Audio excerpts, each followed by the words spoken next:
In today's video, I'm going to show you how to hold crypto in Binance the right way. Whether you're completely new to cryptocurrency and just bought your first coins, or you simply want to protect your digital assets and grow them safely over time, this simple step-by-step guide will walk you through everything you need to know. First, open your Binance app on your smartphone or tablet and log into your account.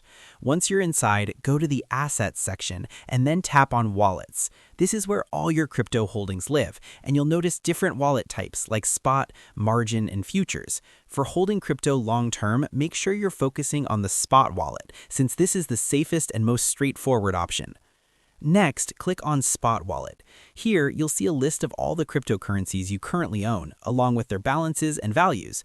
If you don't have any crypto yet, don't worry. You can easily tap on Buy or Receive to either purchase crypto directly or transfer it from another wallet. Binance supports popular options like Bitcoin, Ethereum, and USDT, so you can choose what best fits your goals. To make the process smoother, here are a few quick tips. Make sure your account is fully verified, enable two-factor authentication, and double-check wallet addresses before transferring any funds. Doing this beforehand can save you time and help prevent costly mistakes.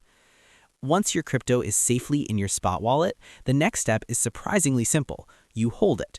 After that, you should be able to let your investment sit and grow over time without constantly buying and selling. This strategy, often called holding or hodling, is all about patience and long-term thinking. It's also a good idea to explore Binance Earn if you plan to hold for months or years. This allows you to earn passive income on your crypto while still keeping it on the Binance platform.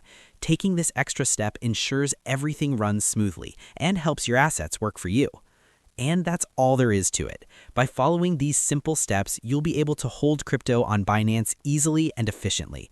Thanks for watching, and I hope you found this tutorial helpful. If this helped you out, feel free to share it with others who are starting their crypto journey. Why not make someone's day easier?